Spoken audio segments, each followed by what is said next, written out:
What's up, everybody? Welcome back to your favorite New York Jets subscription podcast, Badlands. I'm your host, Joe Caporoso.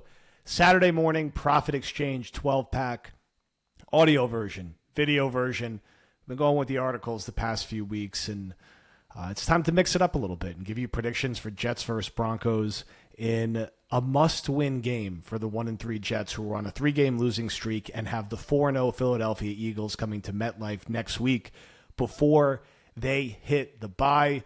Jets going into this game relatively healthy, with the exception of not having DJ Reed, so there will be a bit of an issue at cornerback as backup Brandon Eccles is also out.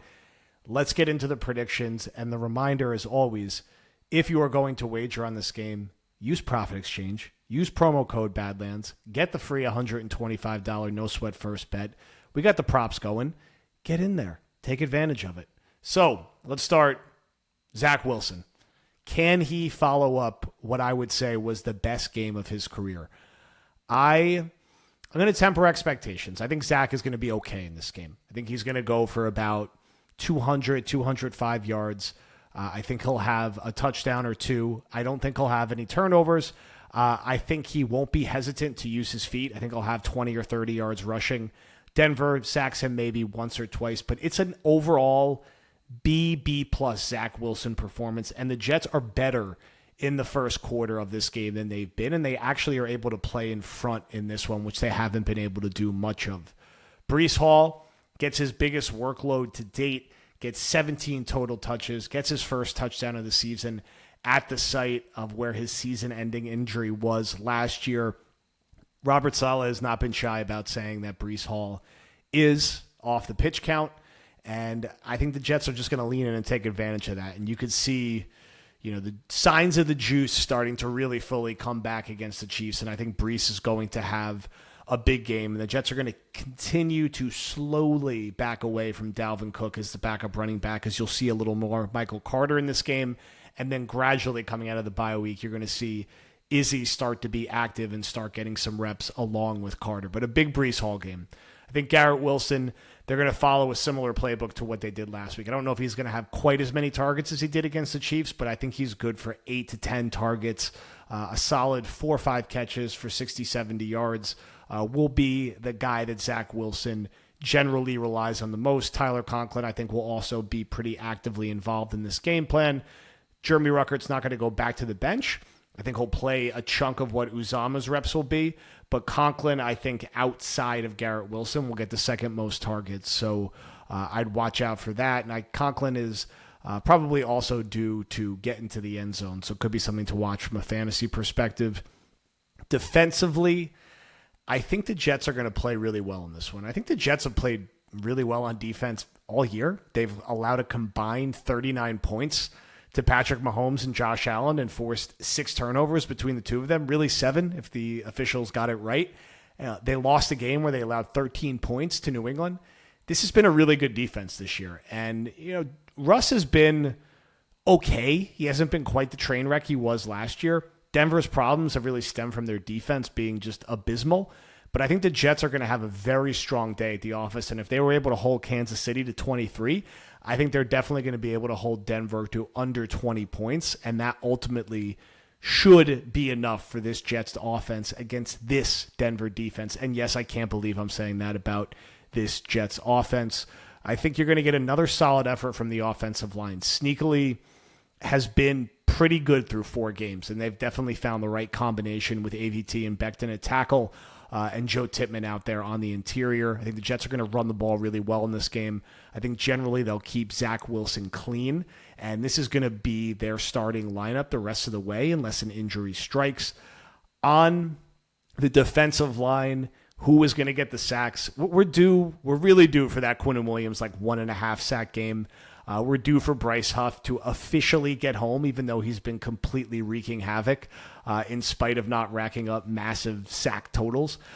So I watch Quinnen and Bryce Huff in this one, and I think Huff is just going to start playing more and more and more each passing week. And, as we said earlier on the pod this week, I do genuinely believe he has been their best overall edge rusher and is their best overall edge rusher. And the Jets are going to have to take a hard look at what they're doing with Carl Lawson the rest of the way. I think he'll still play a little bit in this game, but I don't know how many more weeks that's really going to hang out there.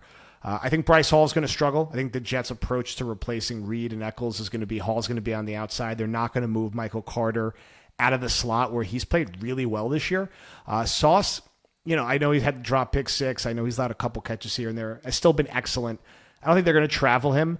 I think Denver will be able to take advantage of Bryce Hall a little bit and get a couple plays when they attack in his direction. Jets will probably try to cover that up a little bit with some more 3 safety looks and shading coverage his way when they can. But Denver will pop a couple big plays in this one in the passing game, unfortunately. The Jets are not going to totally blank them. And I think Hall is going to be involved in being the victim of a few of them. I think special teams-wise, the Jets will play well. Zuerlein's been really steady this year. I think he'll be, he'll make his kicks when given the opportunity. I think Gibson's going to continue to be a difference maker when he gets his hand on the football and will continue to sort of operate as that number 3 receiver, slowly starting to take a little more reps from Randall Cobb. And hopefully Hardman's going to get on the field for a handful of reps to be a situational deep threat.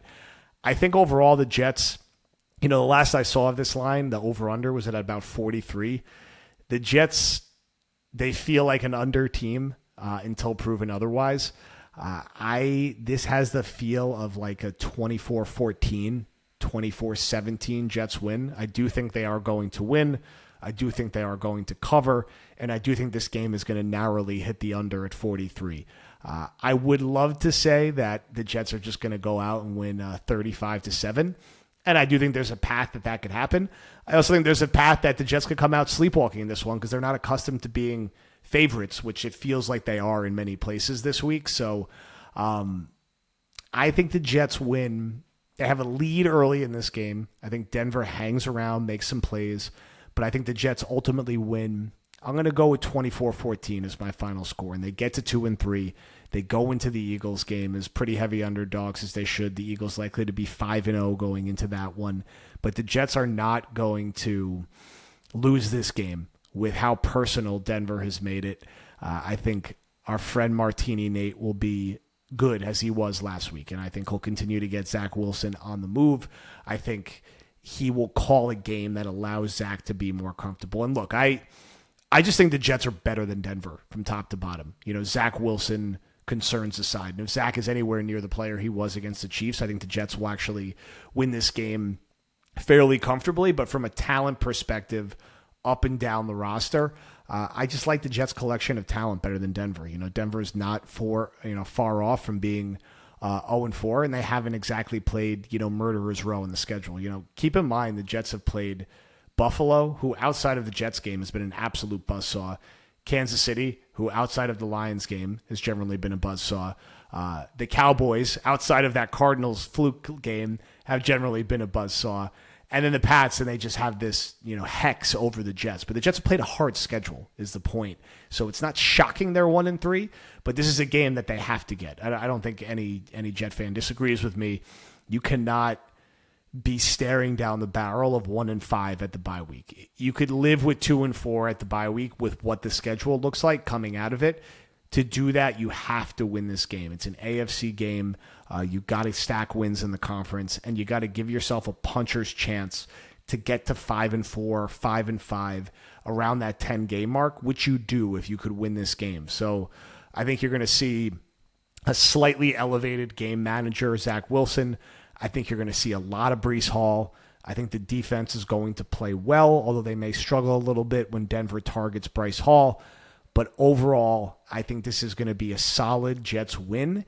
And finally a game that, put the Dallas one aside, that is not coming down to the absolute final minutes and final seconds. I think the Jets get this one like 24-14 and move on to 2-3.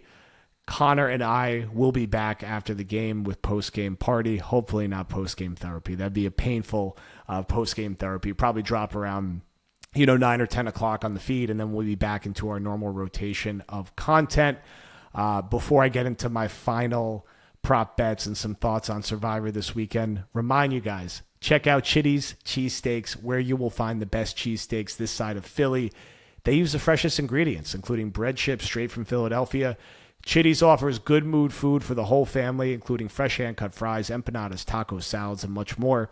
With something for everyone in your family, From the pickiest to the most adventurous of eaters, you will be sure to find something to make your mouth water. Save the trip to Philly and visit Chitty's Cheesesteaks at one of their multiple locations across Long Island and Queens, including in Citi Field. Find them online at chittyscheesesteaks.com and on Twitter, Instagram, Facebook using the handle at @ChittySteaks. Promo code Badlands, 25% off any order. Like, go order 5 cheesesteaks for the price of 4. Eat well during the game. Take advantage of that promo code now. Come on. We'll also keep everyone posted about our Jets-Falcons tailgate, which we're going to be doing with Chitty's and Profit Exchange. Going to be a fun one. From a Jets prop perspective, whatever your Breece Hall rushing total over is, hit it in this game. Breece Hall anytime touchdown. This is the game to hit it. Also, kind of like, if you're able to find it somewhere, Tyler Conklin anytime touchdown. Bryce Huff, Quinnen Williams anytime sack. Those would be the kind of ones that I watch. The game under, I would probably even inch towards the first half under. And I would take the Jets straight up money line wherever you could in this one. I got a couple questions about using the Jets in Survivor, which, is a little bold, but if there's any week to use them, this would be the week. In the 2 Survivor pools I am still in, I have Miami in one because I think the Giants might be the worst team in the league right now, which is, a bit of a surprise. And I also, I'm looking at the Chiefs also against the Vikings. That one I feel like I'm going to have to sweat out a little bit, but I didn't want to use the Dolphins in both spots. And I do think the Chiefs will ultimately find a way to handle their business in that one. Kind of keeping an eye on the Jacksonville-Buffalo game. I could see Buffalo riding really high off that Miami win. Jacksonville's been there all week. They're comfortable in London. They're adjusted to the time zone. That has weird game written all over it. And you're rooting for the Jags because you don't want Buffalo to start pulling away with this thing. I think it goes from ugly to, I don't even know what the Nets adjective is, for the Patriots if they lose this game to the Saints. But I think that's going to be a gross, low-scoring, defensive-dominated game, like a 13-12 Saints win. And it starts getting real ugly around the Patriots, who dropped to 1-4. I think the Dolphins, as I said, are going to steamroll the Giants. And I think that Bills-Jags game, is kind of a coin flip. As for the Niners-Cowboys game, what else can you ask for this early in the season?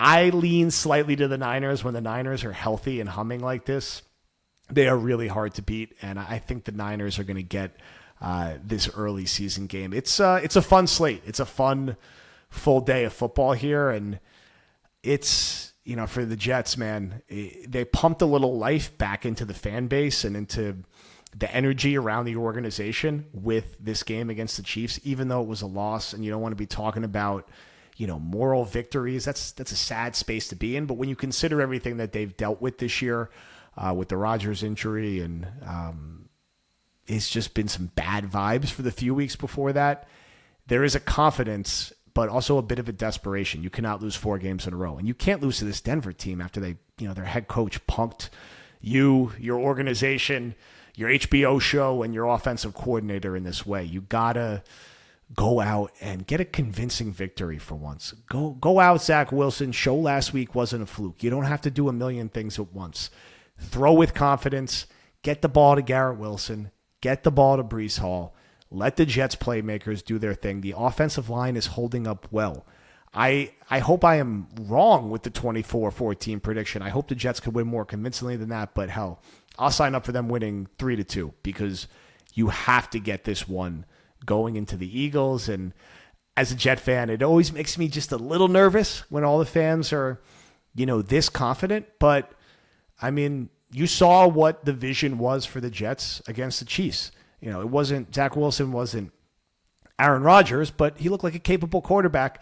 And then you saw what that defense can do when they had a capable quarterback out there. So this is going to be an interesting one to watch. Late kickoff, and then the Jets are back, I believe, to the 1 o'clock slot, finally, against the Eagles. Thank you, everyone, for listening. We'll be back on the feed on Sunday. If you haven't yet, new Media Wrap Live, new Buck to Trend Live, new Film Room Live, new Other Guys Live.